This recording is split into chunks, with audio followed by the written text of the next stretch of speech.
سورہ نحل آیت نمبر 33.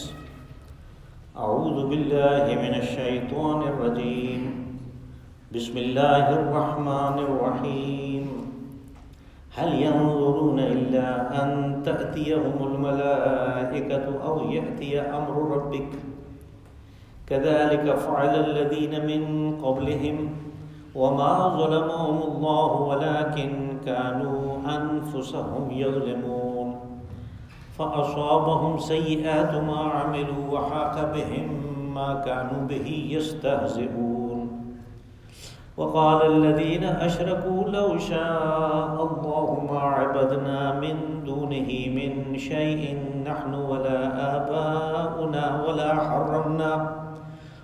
حرمنا من دونه من شيء كذلك فعل الذين من قبلهم فهل على الرسل إلا البلاغ المبين وَلَقَدْ بَعَثْنَا فِي كُلِّ أُمَّةٍ رَسُولًا أَنِ اعْبُدُوا اللَّهَ وَاجْتَنِبُوا الطَّاغُوتَ فَمِنْهُمْ مَنْ هَدَى اللَّهُ وَمِنْهُمْ مَنْ حَقَّتْ عَلَيْهِ الضَّلَالَةُ فَسِيرُوا فِي الْأَرْضِ فَانظُرُوا كَيْفَ كَانَ عَاقِبَةُ الْمُكَذِّبِينَ إِن تَحْرِصْ عَلَى هُدَاهُمْ فَإِنَّ اللَّهَ لَا يَهْدِي مَن يُضِلُّ وَمَا لَهُم مِّن نَّاصِرِينَ.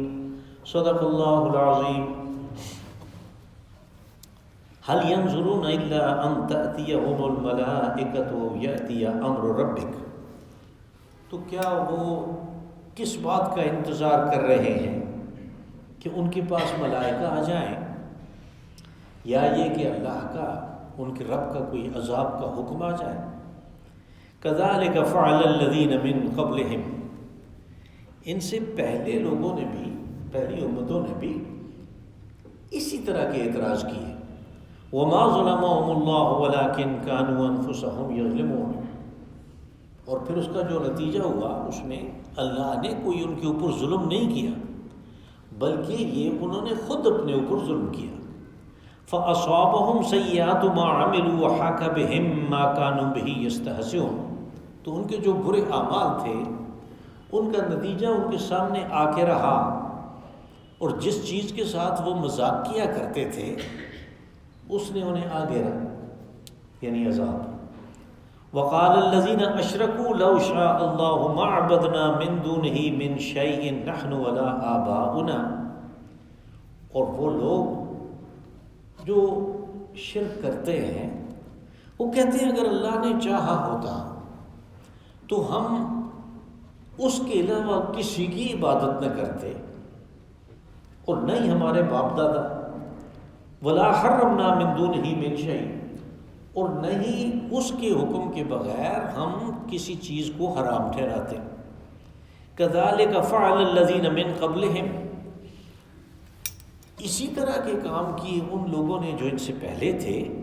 فهل على الرسل الا البلاغ المبين. تو ہمارے رسولوں کا کام تو صرف اللہ کا پیغام پہنچا دینا ہے.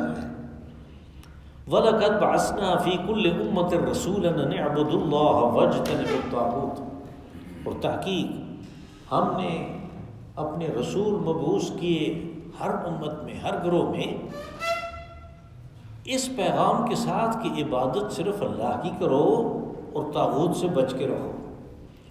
فَمِنْهُمْ مَنْ هَدَى اللَّهُ وَمِنْهُمْ مَنْ حَقَّتْ عَلَيْهِ الضَّلَالَةُ.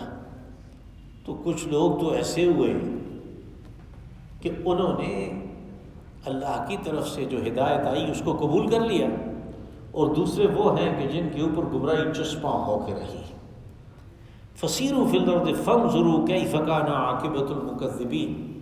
بس آپ زمین میں چل پھر کے دیکھیں کہ جو رسولوں کو جھٹلانے والے تھے ان کا انجام کیا ہوا. إِن تَحْرِصْ عَلَى هُدَاهُمْ فَإِنَّ اللَّهَ لَا يَهْدِي مَن يُضِلُّ. اور اگر آپ اس بات کی حرص اور لالچ رکھتے ہیں، آپ تمنا رکھتے ہیں کہ یہ لوگ ہدایت پائیں، تو اللہ ان لوگوں کو ہدایت نہیں دیتا جو اپنے آپ کو گمراہی کے راستے پہ ڈال جاتے ہیں. وَمَا لَهُم مِّن نَّاصِرِينَ. اور نہ ہی کوئی دوسرا ان کی کوئی مدد کر سکتا ہے. یہ جو قریش مکہ کے جو اعتراض تھے مختلف، ان کا جواب تو آ چکا. اب یہ ہے کہ کچھ اس کے علاوہ وہ کج بحثی بھی کرتے تھے. یعنی ایک تو بحث کوئی کر رہا ہوتا ہے، اس کے پیچھے کوئی دلیل ہے، اس کے پاس کوئی ایسی بات ہے کہ جس کو عقل انسانی تسلیم کرتی ہو، تو پھر تو کوئی اس کے ساتھ بات چیت کی جا سکتی ہے، اس کو قائل کیا جا سکتا ہے. لیکن جو کج بحثی پہ اتر آئے، یعنی اس کے پاس دلیل کوئی نہیں، لیکن ویسے ہی اپنی بات کے اوپر زور دیے جا رہا ہے. اور یہ زور دینا اس کا اصل میں اس وجہ سے ہے کہ اس کے پیچھے لوگ کھڑے ہیں، اس کے پاس مال و دولت زیادہ ہے، اس وجہ سے. ورنہ الٹی سیدھی بات کو کون کرنے دیتا ہے اتنا زور دے کے. تو ان کج بحثیوں کا علاج اور جواب بتایا گیا. پہلی چیز جو ان میں موجود تھی وہ یہ تھی کہ وہ کہتے تھے ملائکہ اس کے اوپر اترتا ہے، فرشتہ ہمارے اوپر کیوں نہیں اترتا. اس کا پہلے ایک دفعہ جواب دیا گیا کہ ملائکہ ویسے ہی نہیں اترا تھا. جس کو اللہ نے منتخب کیا اپنی رسالت اور نبوت کے لیے، اس کا تو اللہ سے رابطہ ہے ملائکہ کے ذریعے سے، جبرائیل امین کے ذریعے سے. تو وہ تو اس کے پاس آتے جاتے ہیں. دوسرے لوگوں کے پاس جب فرشتے آتے ہیں تو وہ پھر کسی خاص کام کے لیے، عذاب دینے کے لیے، اللہ کے کسی حکم کو پورا کرنے کے لیے آتے ہیں. اور کبھی ایسے بھی ہوتا ہے کہ اللہ کا عذاب بغیر ملائکہ کے آ جاتا ہے. وہ جیسے چاہے، اس نے ہوا بھیج دی، اس نے طوفان بھیج دیا، اس نے فرعون کو اور اس کے لاؤ لشکر کو کھینچ کے وہ خود پانی کی طرف لے گیا، اور وہ جو بنی اسرائیل کے راستے بنے تھے ان میں وہ گھس گئے اور غرق ہو گئے. تو اس کے جو عذاب کے طریقے ہیں وہ مختلف ہیں. تو کیا تم اس بات کا انتظار کر رہے ہو؟ یعنی ایمان لانے کے لیے مکمل دلائل دیے جا چکے، اللہ کا پیغام اور اس کے رسول علیہ الصلوۃ والسلام وہ پہنچا رہے ہیں، تو آخر اس میں کچھ تاثیر تو ہوگی. لیکن یہ کس بات کا انتظار کر رہے ہیں؟ ایمان کیوں نہیں لا رہے؟ تو یہ پہلی آیت میں بات آئی کہ هل ينظرون الا ان تأتيهم الملائکۃ او یأتی امر ربک. یعنی یہ بار بار کہتے ہیں کہ اگر ہم آپ کا انکار کر رہے ہیں، اس کے نتیجے کے طور پہ آپ کے بقول عذاب آئے گا، تو وہ عذاب کیوں نہیں آ جاتا؟ ہمارے اوپر فرشتے کیوں نہیں اترتے؟ کیا اس وقت کا انتظار کر رہے ہیں؟ یہ اس وقت ایمان لائیں گے، اس وقت تو ایمان کا کوئی فائدہ نہیں ہے. جب آنکھوں سے دیکھ لیا تو پھر تو ایمان کا کوئی فائدہ نہیں. کیا یہ اس بات کا انتظار کر رہے ہیں کہ ان کے پاس ملائکہ خود آئے، یا ان کے بغیر اللہ کا امر عذاب کا بارے میں حکم آ جائے تو پھر یہ ایمان لائیں گے؟ كَذَلِكَ فَعَلَ الَّذِينَ مِن قَبْلِهِمْ. کہ یہ ان کی ضد ہے، یہ ان کی ہٹ درمی ہے. اور اس قسم کی ہٹ درمی اس سے پہلے قومیں کر چکی ہیں. اپنے رسولوں کے سامنے انہوں نے کج بحثیاں کی ہیں. وہ بھی کہتے تھے کہ ہم عذاب دیکھنا چاہتے ہیں. کیسا عذاب ہے جس کی بات تم کر رہے ہو؟ تو انہوں نے ایسے کیا، لیکن اس کا کیا نتیجہ نکلا کہ اس کے نتیجے کے طور پہ جب وہ وقت برابر آ گیا، جب وہ پیمانہ بھر گیا، تو پھر اللہ نے عذاب کا فیصلہ کیا، اور اس قسم کی قوموں پہ عذاب آیا کہ وہ نابود ہو گئیں.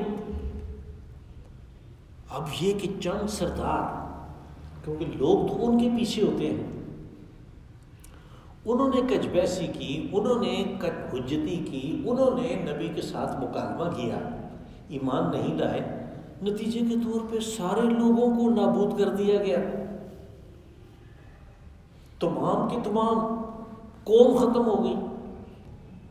تو اس سے تو بظاہر ایک ایسا تاثر ملتا ہے کہ جیسے ان کے اوپر تو بڑا ظلم ہوا، ان لوگوں بیچاروں کا جن کا کوئی قصور نہیں تھا، تو ان کو بھی تباہ کر دیا گیا.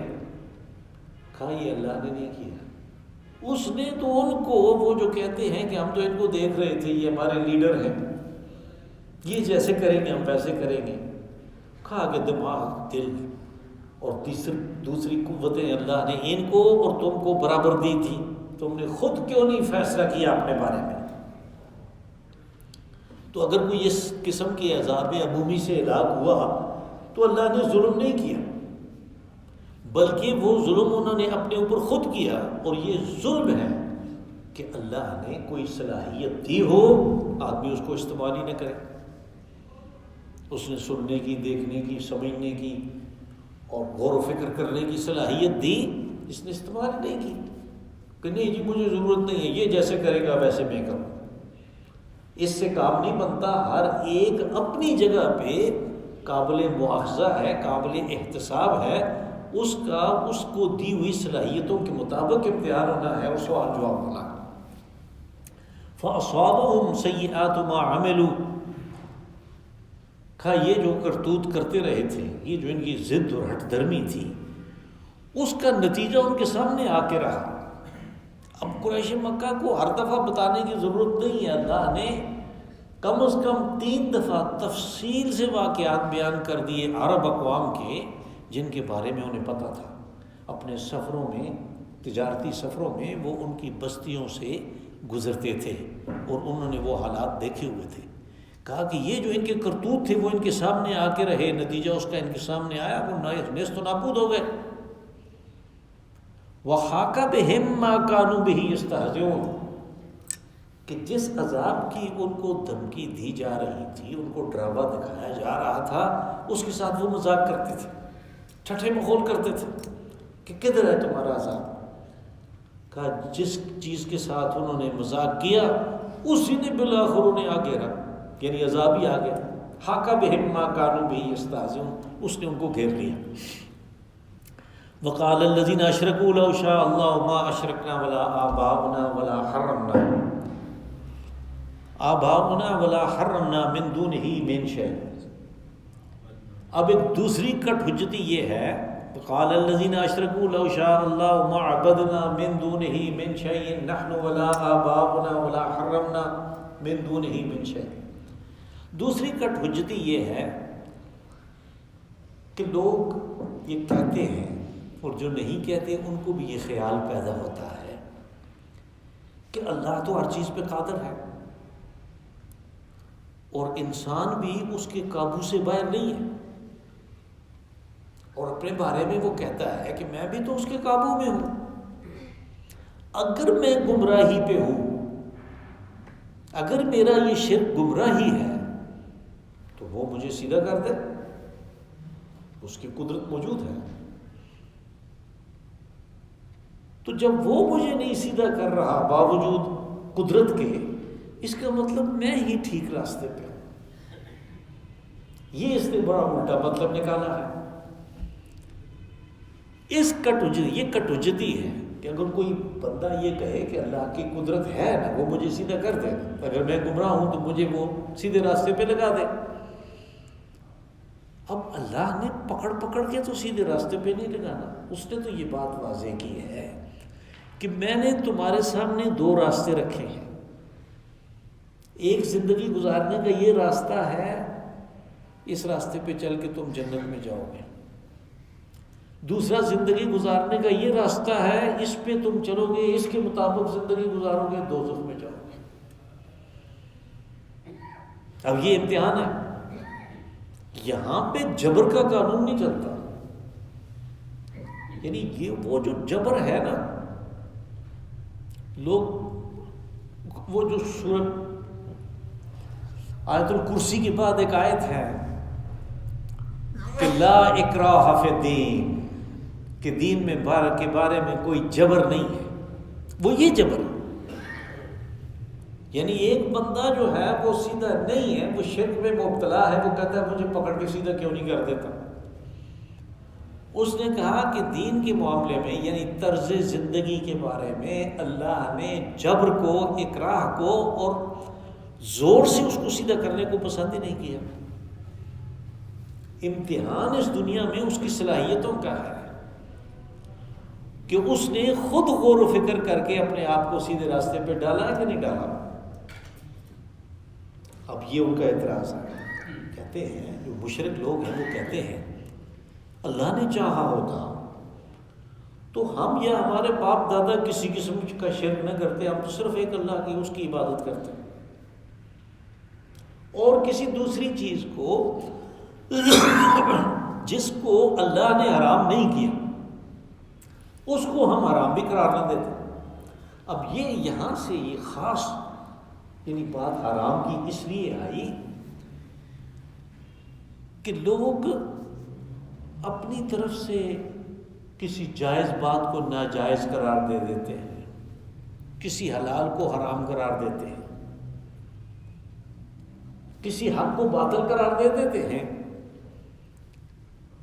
اور اس کے لیے ان کے پاس اللہ کی طرف سے، رسول علیہ الصلوۃ والسلام کی طرف سے دلیل نہیں ہوتی۔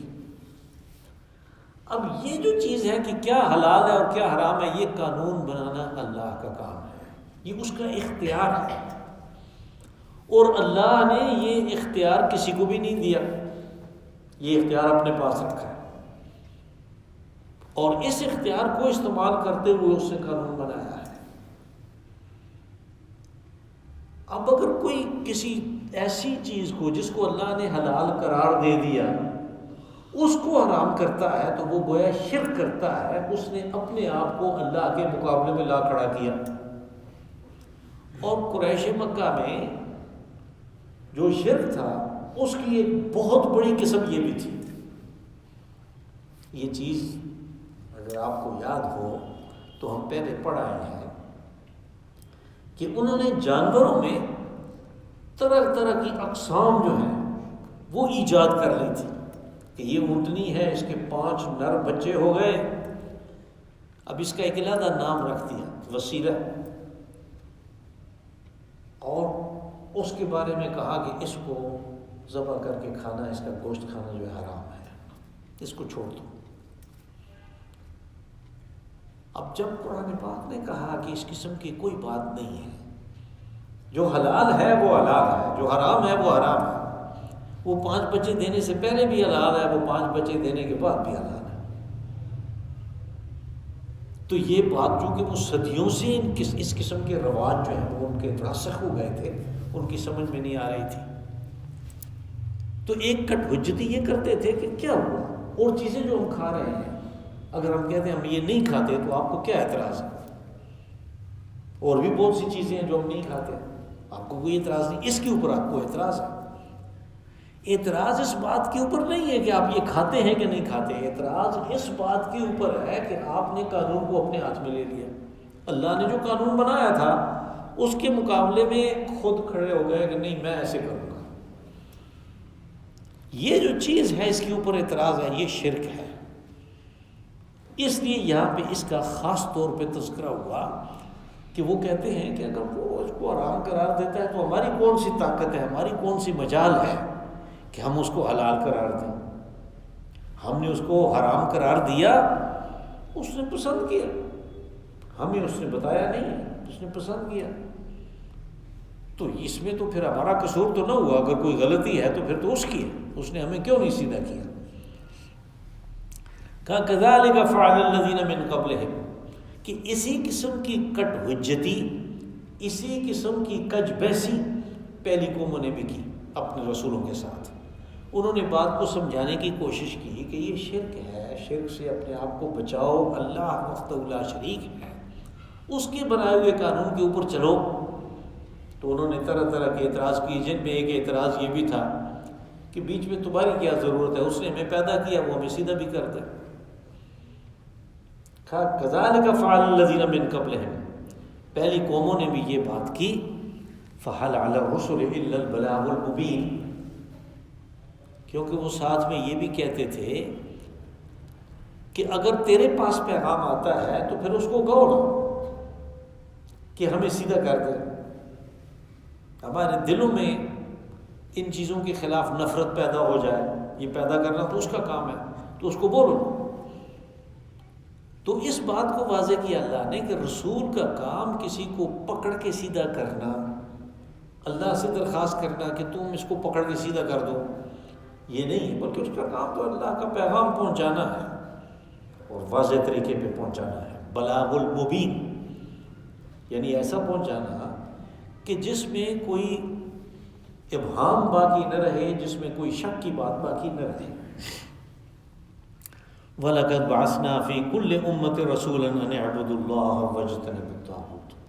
کہا اللہ کا پیغام جو لوگوں کے پاس آیا وہ بالکل شروع زمانے سے ایک ہی ہے، اور وہ پیغام یہ ہے کہ ان اعبدوا اللہ، بندگی کرو اللہ کی، عبادت کرو اللہ کی، قانون مانو اللہ کا، اللہ کے بندے بن کے رہو۔ اور ساتھ میں تاکید، جب اللہ کا بندہ بن گیا تو پھر جو دوسری چیزیں ہیں، طاغوت جو ہے، اس سے تو خود بخود بچت ہوگی، لیکن تاکید کے لیے کہا کہ وَاجْتَنِبُوا الطَّاغُوتَ، طاغوت سے بچ کر۔ اب طاغوت کیا ہے یہ تو اس کی پہلے وضاحت ہوئی تھی 2 دفعہ کم از کم، لیکن وہ پرانی بات ہے۔ تو طاغوت جو ہے اللہ کے مقابلے میں جو بھی کھڑا ہو جائے وہ طاغوت ہے۔ جس نے اللہ کی بات کو ایک طرف رکھ کے اپنی بات بنوائی وہ طاغوت ہے، اور اس طاغوت کے ساتھ باقاعدہ جنگ کا حکم ہے۔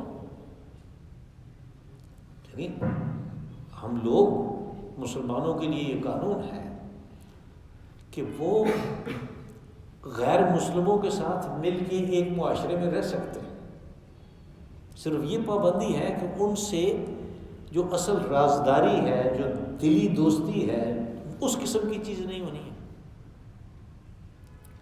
لیکن جب ایک آدمی طاغوت کی یعنی اللہ کے مقابلے میں کھڑا ہو گیا، یا جو مقابلے میں کھڑا تھا اس کی حمایت شروع کر دی،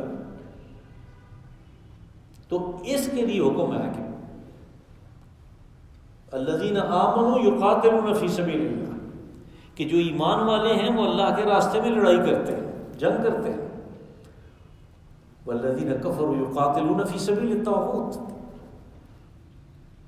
اور جو اللہ کو نہ ماننے والے ہیں وہ ان کی نشانی یہ ہے کہ وہ طاغوت یعنی اللہ کے مقابلے میں جو کھڑا ہوا اس کی حمایت میں جنگ کرتے ہیں، اور یہ دونوں فریق آمنے سامنے ہوتے ہیں۔ تو اللہ کے مقابلے میں جو بھی اپنے آپ کو لانا چاہے وہ طاغوت ہے، اور کہا کہ وَاجْتَنِبُوا الطَّاغُوتَ، طاغوت سے بچ کے رہو۔ فَمِنْهُمْ مَنْ هَدَى اللَّهُ وَمِنْهُمْ مَنْ حَقَّتْ عَلَيْهِ الضَّلَالَةُ۔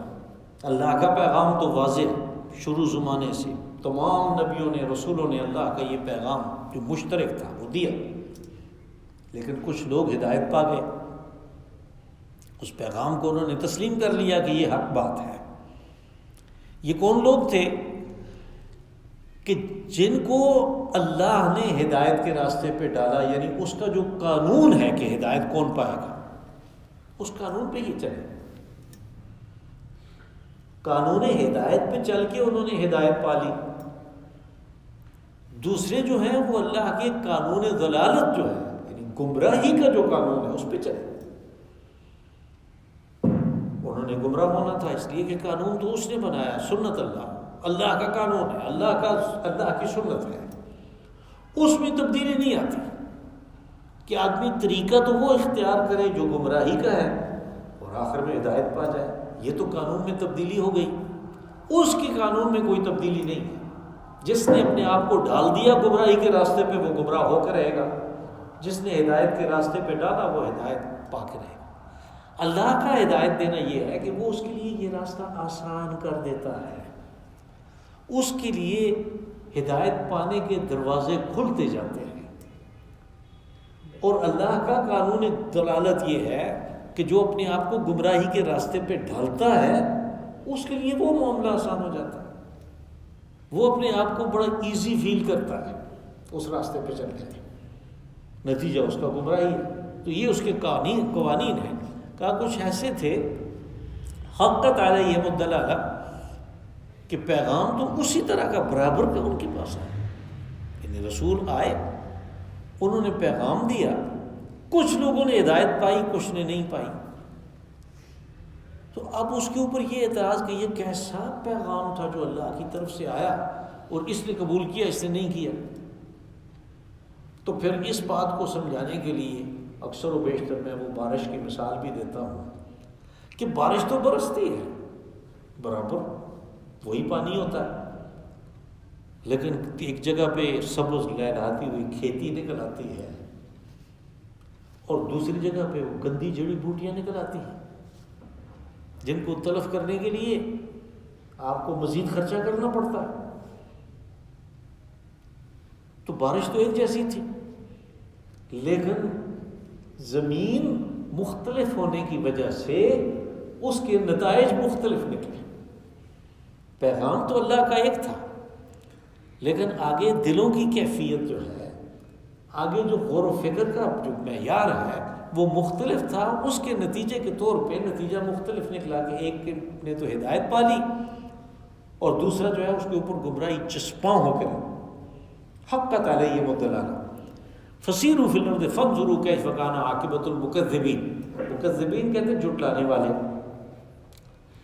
معلوم ہوا کہ یہ وہ لوگ تھے جن کے اوپر گمراہی چسپاں ہو کر ہی کہ جنہوں نے رسولوں کو جھٹلا دیا، یعنی پہلے ہی حملے میں انہوں نے یہ کہہ دیا کہ نہیں آپ جھوٹ بول رہے ہیں، آپ پیغمبر نہیں ہیں، آپ رسول نہیں ہیں، آپ نبی نہیں ہیں، ہماری طرح کیا۔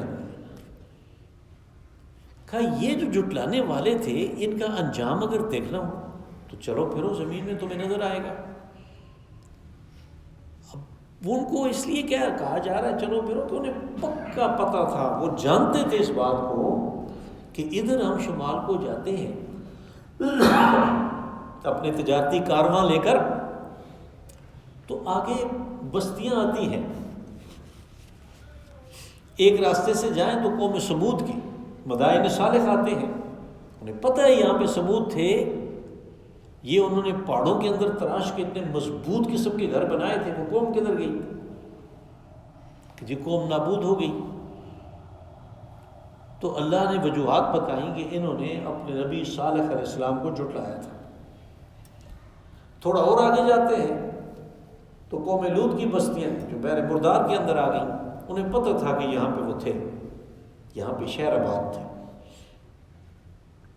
اور انہوں نے اپنے رسول کو جھٹلایا، حضرت لوط علیہ السلام کو جھٹلایا۔ یہ مکذبین ہیں، کہا چلو پھرو تو تمہیں نظر آئے گا۔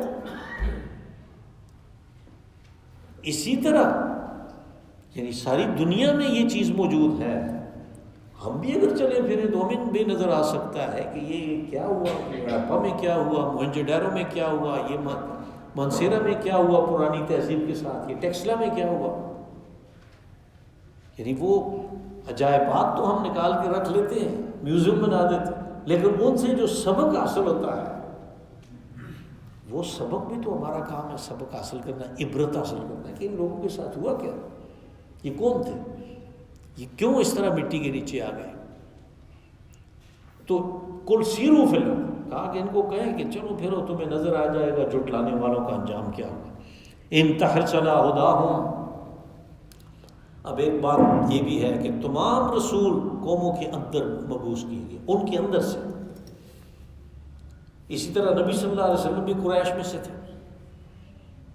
تو ظاہر ہے قریش کے ساتھ ان کی ہمدردیاں تو بڑی خاص تھیں اور باقی دنیا کے لوگوں کی نسبت زیادہ تھی، تو وہ تو چاہتے تھے، یہ ان کی تمنا تھی، یہ ان کی دلی خواہش تھی یہ لوگ ایمان لے آئیں، یہ اسلام قبول کر لیں، یہ اس وحی کو اللہ کی کتاب، اللہ کا قانون سمجھیں، یہ مجھے اللہ کا رسول سمجھیں، اس کے نتیجے کے طور پہ دنیا اور آخرت بنے گی ان کی۔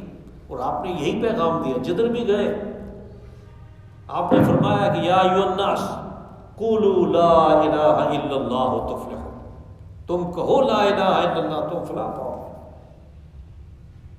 اور پھر آپ نے اس کی تشریح بیان کی کہ بھائی آپ کو سب دنیا کے اوپر غلبہ حاصل ہوگا اس کلمے کی وجہ سے۔ تو یہ جو ان کی حرص تھی، لالچ تھی، تمنا تھی، اس کے بارے میں کہا کہ اگر آپ کی تمنا ہے کہ یہ ہدایت پائے تو اللہ کا قانون یہ ہے کہ جس نے اپنے آپ کو من یضل، جس نے اپنے آپ کو گمراہی کے راستے پہ ڈال دیا وہ کبھی ہدایت نہیں پا سکتا، اور وہ خود اپنے آپ کو ہدایت کے راستے پہ نہیں ڈالتا تو پھر دوسرا بھی کوئی اس کی مدد نہیں کر سکتا۔ وما لہم من ناصرین، یعنی ایک تو یہ تھا کہ اللہ ڈالتا، اس نے کہا میں تو نہیں یہ کروں گا کام، میں تو جبر اور اکراہ کو میں نے پسند نہیں کیا، آپ خود غور کریں۔ کوئی اور انسانوں میں سے اس کو ڈالتا، کوئی نبی کوئی رسول اس کو ڈال دیتا سیدھے راستے پہ، کہا یہ مدد اس کی کوئی بھی نہیں کر سکتا، یہ مدد ہر ایک یہ کام خود کرے گا، وہ خود قابل مواخذہ ہے۔